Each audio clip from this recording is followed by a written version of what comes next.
신약성경 로마서 14장 7절에서 9절까지의 말씀.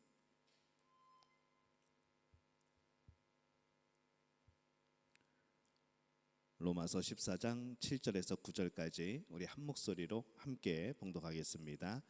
우리 중에 누구든지 자기를 위하여 사는 자가 없고 자기를 위하여 죽는 자도 없도다. 우리가 살아도 주를 위하여 살고 죽어도 주를 위하여 죽나니 그러므로 사나 죽으나 우리가 주의 것이로다. 이를 위하여 그리스도께서 죽었다가 다시 살아나셨으니 곧 죽은 자와 산 자의 주가 되려 하심이니라. 아멘. 할렐루야. 하나님의 은혜가 오늘 수요 예배에 또 주님의 부르시는 귀한 자리에 또 오프라인으로 나오신 분들을 축복합니다. 온라인으로 참여하신 분들도 하나님의 놀라운 역사가 함께 하시기를 바랍니다. 어느 골목 모퉁이에서 사람들의 외치는 소리가 들립니다. 다 같이 위하여 라는 소리가 들리죠. 여기서는 들어본 적이 없습니다. 근데 한국에서는 이 밤만 되면 어디를 가든지 위하여 막 그러는 골목에서 막 울려 퍼지는 소리들이 나옵니다. 뭘 위하는 건지는 잘 모르겠습니다. 나라를 위하여라고 할 수도 있고, 뭐 회사를 위하여, 가족을 위하여, 건강을 위하여, 뭐 때로는 나를 위하여, 또 때로는 뭐 시시콜콜한 뭐 별것도 아닌 것을 위하여 그러면서 그렇게 외치는 것이죠. 정말 그런 목적을 위하여서 그들이 마시는 것인지 아니면 마시기 위해서 그런 목적을 찾는 것인지 뭐 그건 잘 모르겠지만은 어쨌거나 이 사람은 뜻을 두고 목적을 두고 목표를 두고 달려가는 그런 존재인 것만은 확실한 것이죠. 세상 사람들이 위하여 살아가는 그 대상, 그 목적이 있다면은 그것이 그들의 가치관이 아닐까 생각을 해봅니다. 무엇을 정말 가치 있게 여기는가, 그것을 위하여 살아가겠죠. 무엇이 소중하다고 여겨지는가, 그것을 위하여 그들은 살아갈 겁니다. 그러면서 한편으로는 우리는 과연 그러면 무엇을 위하여 살아갈 것인가 라는 생각을 해보게 되는 것이죠. 이 오늘 말씀에 보면은 이 위하여라는 말이 5번이나 등장을 합니다. 굳이 세어보실 필요는 없습니다. 우리 중에 누구든지 자기를 위하여 사는 자가 없고 자기를 위하여 죽는 자도 없도다. 우리가 살아도 주를 위하여 살고 죽어도 주를 위하여 죽나니 그러므로 사나 죽으나 우리가 주의 것이로다. 이 일을 위하여 그리스도께서 죽었다가 다시 살아나셨으니 곧 죽은 자와 산 자의 주가 되려 하심이라. 이렇게 말씀을 합니다. 5번 나옵니다. 여기서 이 말하는 이 위하여라는 말은 의식의 변화를 나타내는 단어이죠. 의식의 변화, 그리고 그 의식의 변화에 따라서 움직여지는 그런 행위를 나타내는 그런 단어입니다. 그냥 아무 뜻 없이 그냥 위하여, 그런 추상적인 단어가 아니라는 것이죠. 이를테면 삶의 목적의 전환, 삶의 목표의 전환을 의미하는 단어가 바로 무엇을 위하여라는 그런 단어입니다. 우리가 예수님을 믿으면 여러 가지가 변하게 되지요. 예전에 이제 절에 다니시다가 이제 뭐 이렇게 불상도 집에 좀 사다 놓고 그러신 분들이 예수님을 믿기 시작했는데 처음에 그 어떤 불상 같은 거 그것을 막 살 때는 굉장히 막 이렇게 거룩한 마음으로, 이렇게 귀한 마음으로 막 그 앞에서 이렇게 손도 빌고 막 그랬던 불상인데 예수님을 만나고 나니까 그게 너무나도 하찮고 어이없게 느껴진다는 겁니다. 그러면서 정말 그때는 그것이 귀중하고 소중한 줄 알았는데 예수님을 만나고 나니까 그냥 나무였고 그냥 돌이었고 그냥 석고였다는 것이죠. 그런 것을 보면서 이 예수님을 믿으면은 우리의 삶에는 참 많은 것들이 변하게 됩니다. 예전에 사랑했던 것들이 이제 점점 멀어지게 되고 예전에 미처 깨닫지 못했던 것들이 참 사랑스러움으로 느껴지고 내 삶의 가치를 두고 살아왔던 것들이 가치 없는 것들이 발견되어지고 또 몰랐는데 새로운 가치가 부여되고, 그래서 이 예수님을 믿는다는 것은 참 놀라운 변화이고 우리 삶의 근본적인 변화입니다. 우리가 살아가면서 무엇을 위하여 살아갈 것인가, 우리의 삶이 어떤 변화를 이루어갈 것인가, 우리의 첫 번째를 먼저 살펴보면은 우리의 삶의 목적이 바로 나 중심에서 예수 중심으로 바뀌는 그런 변화가 우리에게 나타나게 되는 것이죠. 우리가 예수님을 알게 되면은 금방 돈이 생기는 것 아닙니다. 갑자기 내가 출세를 하고 승진이 갑자기 되고 뭐 갑자기 뭐 큰 집이 생기고 뭔가 내가 이렇게 얻어질 만한 많은 것들이 생겨나고 뭐 그런 경우가 가끔 있긴 있습니다. 왜냐하면 하나님도 우리에게 그런 복을 주시거든요. 그래서 우리가 그냥 전부 다 그런 복을 받았다고 해서 다 하나님이 주신 것이다 라고 말할 수도 없지만은 또 안 그렇다고 할 수도 없는 겁니다. 하나님이 만약에 원하시면은 그런 복들이 주어집니다. 하지만은 모든 출세가, 모든 승진이, 모든 물질적인 부요함이 전부 다 하나님이 주시는 그런 것들은 아니라는 것이죠. 우리가 예수님을 믿어도 금방 달라지는 것 사실은 아무것도 없습니다. 그냥 그 사람 그대로였던 것이죠. 어느 날 어떤 사람이 예수님을 믿습니다. 교회를 나옵니다. 뭐 여전히 그렇죠. 세상에서 살던 방식대로 살아가고 그런 가치관으로 살아가게 되고 뭐 술 담배도 그냥 계속 피고 다니고 마시고 뭐 전혀 변화가 없습니다. 근데 왜 예수를 믿는가? 그럼에도 불구하고 예수를 왜 믿는가라고 생각해 보면은 그의 행위, 그가 그 앞에서 나타나는 외형적인 그것보다는 그의 삶의 목적이 변화되는 것이죠. 이 목적이 변화되기 시작하면은 그렇게 해서 예수님이 계속 그 마음을 만지시고 성령께서 그 마음을 만져 주셔서 목적이 갖추고 가치관이 바뀌면은 술 끊지 말라고 해도 끊습니다. 담배 끊지 말라고 해도 담배 끊습니다. 막 굳이 처음부터 당신은 담배 피니까 교회 오면 안 돼, 냄새나, 그럴 필요 없다는 것이죠. 토요일 날 술 마셨어도 주일 날 교회 오셔서 주무시면 됩니다. 냄새나도 상관없습니다. 누가 냄새 난다고 핀자 줄 사람도 없고 뭐 어떻게 됐든 간에 우리가 하나님 앞에 나와가지고 내 삶을 드리고 뭐 그 마음이 어땠든 간에 그래도 이 교회 문턱을 넘는다는 자체가 큰 은혜이고 감사한 일인 것이죠. 여러분, 교회 문턱을 넘을 때마다 어떤 생각을 하십니까? 어떤 분들은 정말 쉽게 그 문턱을 넘어갑니다. 여보 교회 가자 그러면은 그래, 그리고 따라오는 사람들이 있습니다. 어떤 사람은 10년이 지나고 20년 동안 기도해도 안 되는 사람들이 많은 것이죠. 결국에는 이제 아내가 세상을 떠나고 아내 유언이 난 당신 교회 갔으면 좋겠어, 그 한마디 때문에 아내가 죽고 난 다음에 교회 가는 그런 남편들도 있다는 겁니다. 아니면 더 후대를 뒤로 넘어가서 자녀들의 그 후대의 자녀들의 부탁에 의해서, 아니면은 그 후대의 또 부모들의 그런 것에 의해서 그렇게 우리는 금방 이루어지는 교회 문턱을 넘어가는 역사도 있고, 아니면 그것이 굉장히 세대를 넘어가는 그런 역사도 있다는 것이죠. 어쨌거나 우리가 그런 외형이 아닌 우리의 목적이 달라지는 것, 바로 이것이 우리의 큰 변화인 겁니다. 지금까지는 내 목적으로 나를 중심으로 살았지만은 이제부터는 나의 삶의 목적이 바로 그 삶의 목적 가운데 예수님이 들어와 계신다는 것이죠. 처음부터 내 인생의 목적은 100% 예수님이라고 되지 않는 겁니다. 하지만은 점차 예수님이 계속해서 우리 마음속에 계시고 느껴지고, 내 삶에 무엇을 하더라도 예수님이 어떻게 생각하실까라는 질문이 던져지고, 점점 내 삶의 그런 주인됨이 예수님으로 바뀌어 나가는 것, 우리는 그 과정을 신앙의 성숙이라 그렇게 부르는 것이죠. 목적이 바뀐 후에는 우리는 예수를 위하여 살아갑니다. 내 삶의 궤도가 바뀌는 것이죠. 하나님을 위하여 살아가게 되고 복음을 위하여 살아가게 됩니다.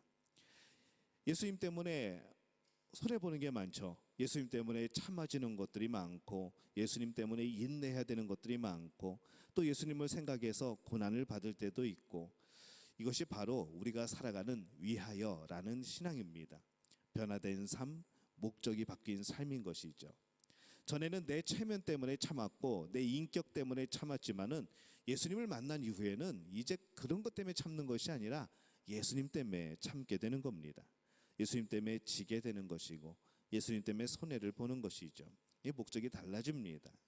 그래서 이 목적의 전환이라는 것이 이렇게 중요합니다. 우리 목적이 이끌어가는 삶 여러분 하셨는지 모르겠지만은 목적이 바뀌면 우리 인생의 틀이 바뀌어지는 것이죠.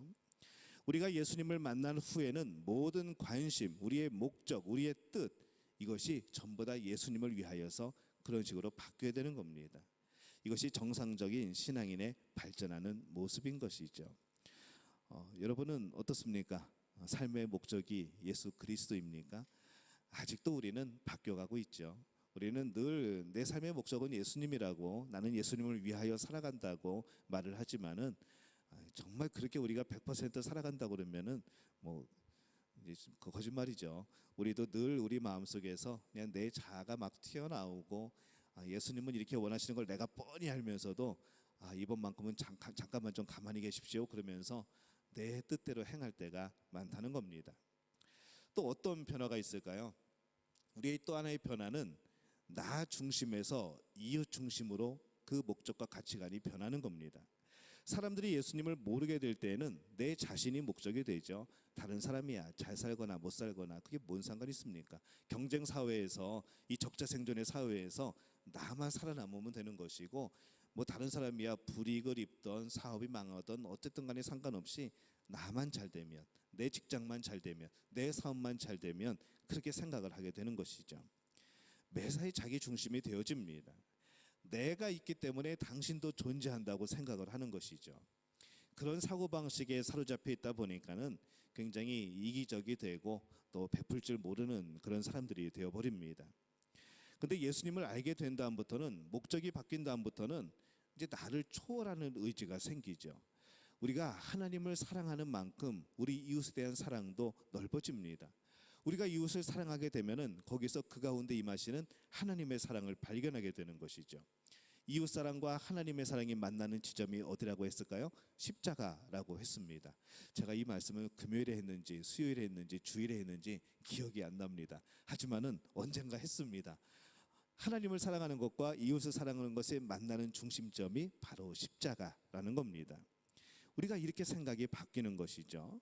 그래서 우리의 생각, 나 안에 나를 향했던 생각과 그 마음이 밖으로 향하여서 열리게 되는 것, 바로 이런 가치관들이 바로 예수님을 만난 이후에 변화되는 우리의 삶의 그런 모습들입니다. 커다란 마음을 품게 되고 넓은 마음을 품게 되고 성숙해지는 것이죠. 내가 그런 재주를 갖게 되는 것이 아니고 주님이 그런 힘을 내게 주시는 겁니다. 주님이 그런 마음을 내게 주시는 것이죠. 어떤 신학자가 이렇게 얘기합니다. 하나님을 나의 아버지로 생각하고 나 자신을 하나님의 자녀로 생각하고 이웃을 내 형제로 생각하는 것이 기독교의 이웃관이다 라고 그가 정의를 내립니다. 그래서 우리는 무엇보다도 이 삶의 목적의 변화가 필요합니다. 목적이 변하게 되면 나를 고집하지 않아도 되죠. 나를 위해서 살아가는 게 아니기 때문에, 내 인생은 하나님이 책임져 주시는 인생이기 때문에 이제 굳이 내가 안 되는 능력으로 내가 내 인생을 막 챙겨가려고 할 필요가 없는 거죠. 그러면 자연스럽게 이웃이 보이기 시작하는 겁니다. 내가 모두를 위해서 사용되는 도구가 되어집니다. 내가 하나님 나라를 위해서 사용되어지는 바로 그러한 축복의 통로가 되어지는 것이죠. 저는 여러분들이 복 받았으면 좋겠습니다.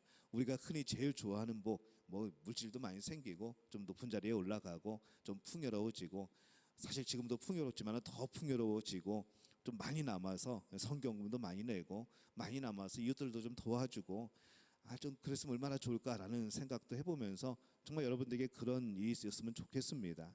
하지만은 정말 중요한 것은 목적이죠. 왜 그렇게 하려고 하는가? 바로 이웃을 사랑하기 위해서, 내가 하나님을 사랑하면서 이웃이 보이게 되고 그 이웃을 위하여서 베푸는 내가 축복의 통로가 되기 위하여서 우리는 그렇게 기도할 필요가 있는 것이죠. 하나님 감당이 안 되겠으니까 그냥 고날 합당한 것만 주세요라고 기도할 분은 거의 없을 겁니다. 뭔가 좀 더 얻기를 원하죠. 더 욕심을 내는 것이 나쁜 것은 아닙니다. 뭐 죄 지으려고 그런 것도 아니고 우리가 하나님의 일을 위해서 그것도 하나님께 구하는 건데 그게 어떻게 우리에게 죄가 되겠습니까? 이것을 하나님께 구하지 않고 인간의 방법으로 나를 위해서 구하게 되면은 문제가 생겨나는 것이죠. 하지만 하나님의 일을 위하여서 하나님께 내가 축복의 통로가 되게 해달라고 그렇게 간구하는 것, 저는 굉장히 하나님이 기뻐하실 것이라고 봅니다. 우리의 기도 가운데 하나님을 향한, 그런 이웃을 향한 그런 마음과 목적이 있으시기를 예수님의 이름으로 축원합니다. 자, 이제 세 번째입니다. 세 번째는 사회를 향해서도 관심을 돌리게 되죠. 이 사람은 근본적으로 자기를 위해서 살도록 지음받은 것이 아닙니다. 처음부터 우리는 나를 위해서 살아가는 사람들이 아닌 것이죠. 누구를 위하여 창조되었는가? 바로 하나님을 위하여 창조된 사람들입니다. 그러니까 계속 사람 안에 갈등이 있는 것이죠.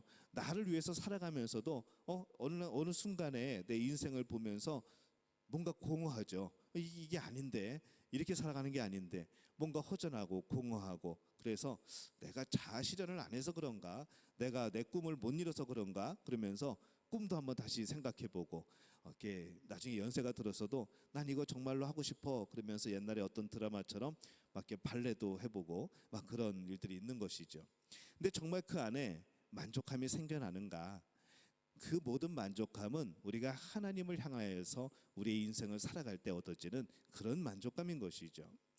내가 나를 위해서 사는 것이 아니라 내가 하나님을 위해서 살아가고 그 안에서 이웃을 바라보며 살아가게 될 때에, 또 이 사회를 바라보면서 살아가게 될 때에 우리는 진정한 만족감이 생겨나고 우리가 채워지게 되는 겁니다. 누군가를 위해서 또 세상을 위해서 일하고 수고하고 땀 흘리며 그렇게 살도록 창조된 존재라는 것이죠. 이 하나님이 가정을 만드신 이유가 있습니다. 이 굉장한 허무주의를 거기서 벗어나게 하시기 위함인 것이죠. 에덴 동산에 아담을 만들어 놓고 보시니까 이 아담 혼자 독처하는 것이 하나님 보시기에 영 안타깝고 마음이 그러십니다. 그래서 하와를 만드시죠. 이 가정의 존재 자체가, 우리의 그런 사회, 우리 이웃, 우리 공동체의 모임 자체가 바로 이 허무주의로부터 벗어나는 겁니다. 누군가 나를 생각하고 있다는 것이죠. 누가 나에게 관심을 가지고 있다는 겁니다. 그 누군가는 나를 위하여서 하나님 앞에 기도하고 있다는 것이죠. 나도 그렇게 기도하고 있다는 겁니다. 내가 어쩔 때는 내 기도 잊어버리지만은 다른 사람의 기도를 할 때가 있습니다. 나중에 보면은 제 기도 하나도 안 하고, 저도 가끔 그렇습니다만은 새벽 기도 때 보면은 여러분 기도하다가 저는 끝납니다. 제 기도를 해야 되는데 제 기도는 다 잊어버리고 여러분 기도하다가 시간 되면 이제 저는 집에 가거든요. 이제 그런 것을 보면서 우리 성도들도 그랬으면 좋겠다는 생각이 듭니다. 우리 안에 여러 가지 그런 문제들이 있고 하나님 앞에 간구해야 될 것들이 있고 내 성령 충만도 필요하고 은사도 필요하고 하나님이 주시는 말씀도 필요한데, 우리가 이웃을 위해서 기도하게 될 때 그 누군가는 나를 위해서 기도하지 않겠냐는 것이죠. 저는 그게 우리의 의지로 되는 것이 아니라고 생각을 합니다. 누군가 나를 위해서 기도해 주겠지? 여러분, 한 명도 나를 위해서 기도 안 할 수도 있습니다. 근데 그 기도를 누가 하게 해주시냐? 성령님이 해주시는 것이죠. 그래서 거룩한 공교회, 성도의 교제, 이 성도의 교제가 바로 성령의 역사인 겁니다. 어느 날 갑자기 생각이 나죠. 누군가 마음에 생각이 나고 떠오르고 하루 종일 그 사람 생각을 하게 되고, 내가 별로 좋아하는 사람도 아닌데 자꾸 마음에 그냥 걸리고, 그래서 기도하게 되어지고, 이게 어떻게 내 의지겠습니까? 하나님의 성령님의 역사이고 의지인 것이죠. 그래서 누군가는 나를 위해 기도 안 할지 모르겠습니다. 하지만은 성령이 그 누군가를 통해서 여러분들의 기도를 하고 계신다는 겁니다.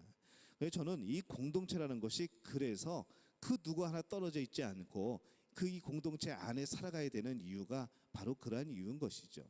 우리가 어디서 힘을 얻겠습니까? 우리가 어디서 능력을 얻겠습니까? 우리가 어디서 성령의 역사심을 경험하겠습니까? 나 혼자 골방에 앉아서 나 혼자 기도하고 나 혼자 예배하고, 물론 하나님이 지켜보시겠죠. 정말 간절한 예배, 기도 응답하시겠죠. 하지만 정말 그것이 전부다라고 한다면은 교회를 만드실 이유가 왜 있겠습니까? 교회가 왜 필요하겠습니까? 믿음의 공동체가 왜 필요하겠습니까? 이 공동체 안에는 성령의 역사가 있다는 겁니다. 나의 부족함, 나의 연약함을 채워줄 그 누군가를 보내주셨다는 것이죠. 내 연약한 부분을 보듬어줄, 그것의 방어가 되어줄 그 누군가를 보내셨다는 겁니다. 그 사람들이 누구일까요? 우리 믿음 가족들입니다. 그래서 우리는 기를 쓰고 정말 열심을 다해서 이 공동체 안에 살아가야 되는 겁니다. 이 코로나로 인해 가지고 막 온라인 예배 드리게 되고 우리가 모임에 막 그리워하던 그런 시절이 있었죠. 여러분, 그 공동체의 모임을 향한 그리움이 여러분이 즐겁게 웃으면서 이야기 나누고 재밌게 시간 보내고 농담하고 이런 즐거움이 아니라는 겁니다.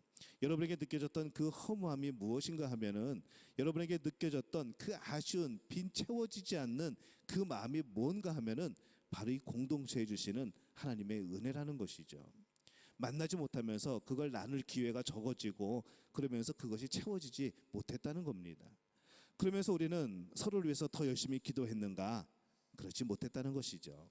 그냥 계속 우리는 코로나 핑계만 댔습니다. 코로나니까, 만나면 안 되니까. 전화기도 있고 SNS 많고 할 거 되게 많고 연락할 수 있는 방법 얼마든지 있는데 우리는 많은 핑계를 댔다는 것이죠. 우리 마음이 허전하지 않습니까? 이 공동체에 주시는 하나님의 은혜로 채워지기를 바랍니다. 우리의 생각을 넓히면 어떻게 될까요? 이제 그것이 이 지역으로 퍼져나가는 것이고 이 사회로 넓어지는 것이죠.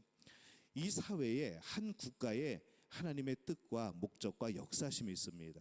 내 개인적인 삶에서도 하나님의 그런 목적이 있고 뜻이 있고 인도하심이 있지만은 우리 교회를 향한, 또 우리 지역을 향한, 또 우리 인도네시아를 향한, 그리고 이 온 인류를 향한 하나님의 계획과 인도하심과 목적과 뜻이 있다는 것이죠. 그렇게 우리가 생각을 조금씩 넓혀갈 필요가 있습니다. 이웃을 소중히 여기고 또 이 사회를 향하여서 정말 이 복음으로 열린 생각을 가지고 그렇게 살아갈 필요가 있는 것이죠. 이것이 예수님을 만난 사람들의 열려진 삶의 모습입니다. 제대로 열려진 생각을 지니고 살아가는 그런 신앙인의 모습, 서로를 보듬을 줄 아는, 서로를 바라볼 줄 아는, 기도할 줄 아는 그런 믿음의 가족들이 되어지시기를 예수님의 이름으로 축원합니다. 네 번째입니다. 왜 마지막이라고 안 했냐면은 설교하다가 마지막으로 그러면은 벌써 이제 가방 싸고 막 준비합니다. 그런 모습이 자꾸 있습니다. 이제 좀 있으면 끝나겠구나. 안 끝날지 모릅니다. 하여튼 네 번째입니다. 또 죽음까지도 열려 있는 그런 죽음에 대한 생각을 갖게 되는 것이죠. 우리는 죽는다 그러면은 모든 것이 끝이라고 자꾸 생각을 하게 됩니다. 그렇게 배워왔고 그렇게 느껴왔고 또 그렇게 본 것이죠. 근데 이 말씀에 보면은 그것을 모두 초월하는 말씀이 나옵니다. 살든지 죽든지.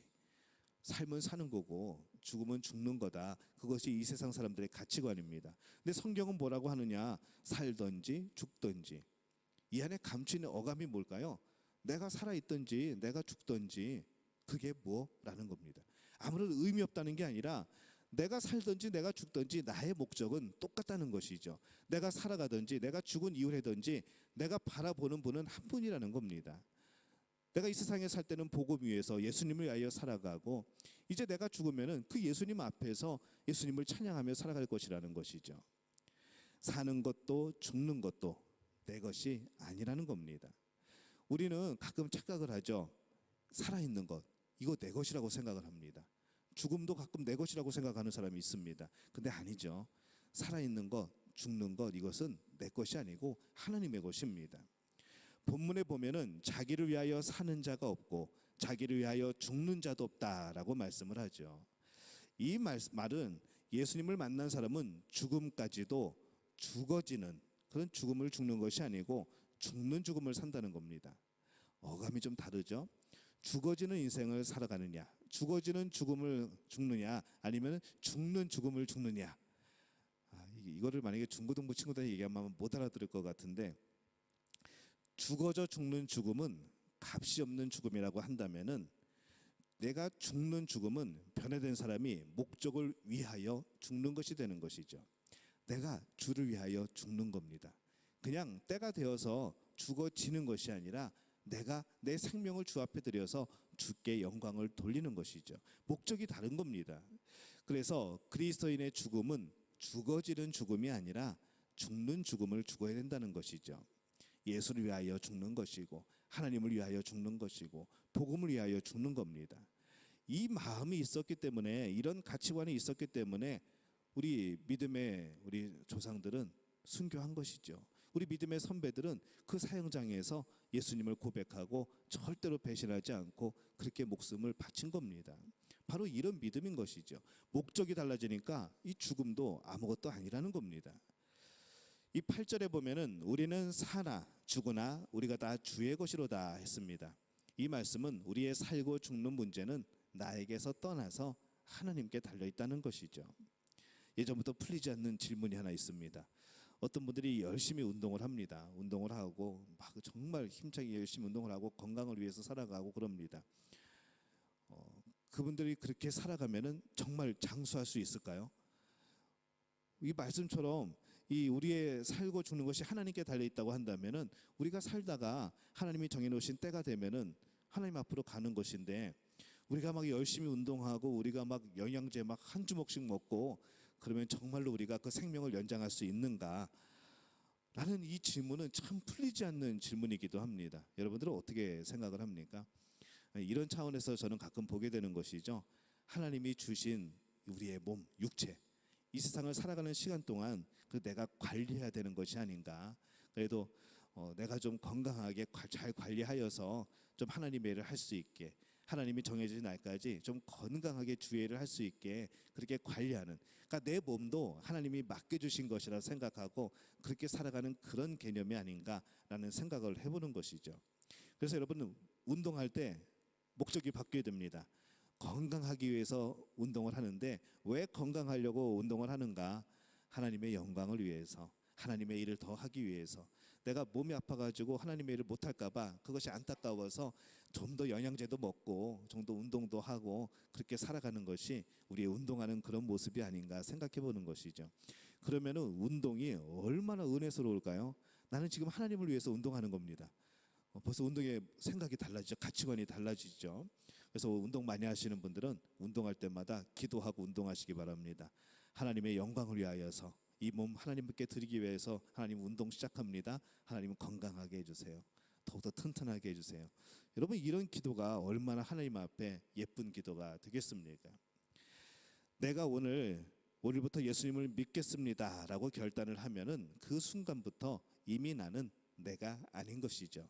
나의 운명 주님의 손으로 넘어가 위탁이 되는 겁니다. 그러고 나서 내 삶이 좋게 전개가 되던 그것이 때로는 나쁘게 전개가 되던 그것은 주님의 손에 맡기게 되는 것이죠. 세상 사람들은 이렇게 얘기하면은 그게 뭡니까? 라고 말을 할 겁니다. 근데 우리는 이 말씀이 이해가 되는 것이죠. 굉장히 아프고 쓰리고 정말 어려움에 있는 분들은 이게 정말 좀 아닌 거 아니라고 말하고 싶지만은 어떡합니까? 우리의 마음이 그렇게 동의가 되는 것을, 이것은 우리의 믿음인 것이죠. 주님께 맡겼더니 내 운명이 좋게 전개가 되었다 하면은 감사한 겁니다. 어떤 안 좋은 상황들이 계속 펼쳐진다고 하면은 그곳에 주님의 뜻이 있는 것이죠. 그래서 지켜보며 살아가는 겁니다. 조금만 더 지켜보는 것이죠. 기도하며 지켜보는 겁니다. 하나님이 분명히 뜻이 있습니다. 하나님이 우리를 고와 같이 버려두지 않는다고 하셨거든요. 그럼 하나님께서 분명히 계획이 있을 겁니다. 한번 따라해 볼까요? 주님은 항상 계획이 있으시다. 계획 없고 대책 없는 것은 우리들이고 하나님은 항상 계획이 있으시는 것이죠. 우리가 사나 죽으나 주의 것이라고 했습니다. 이것이 바로 위하여 살아가는 삶인 것이죠. 그래서 이 사도 바울은 오늘 말씀에서 그렇게 고백을 합니다. 우리 중에 누구든지 자기를 위하여 사는 자가 없고 자기를 위하여 죽는 자도 없도다. 우리가 살아도 주를 위하여 살고 죽어도 주를 위하여 죽나니 그러므로 사나 죽으나 우리가 주의 것이로다. 이것이 바로 위하여, 무엇을 위하여? 주님을 위하여 죽고 주님을 위하여 살아가는 바로 그리스도인들의 모습입니다. 저는 이 모습이 바로 우리 믿음 가족의 모습이었으면 좋겠습니다. 우리 믿음 가족 모두가 주님을 위하여서 우리의 작은 삶의 그런 순간 조각조차도 주님을 위하여서 살아갈 수 있는, 주님을 위한다는 그런 의미를 부여할 수 있는, 우리의 목적이 정말 그것을 향할 수 있는 그런 복된 삶이 되어지시기를 예수님의 이름으로 축원합니다.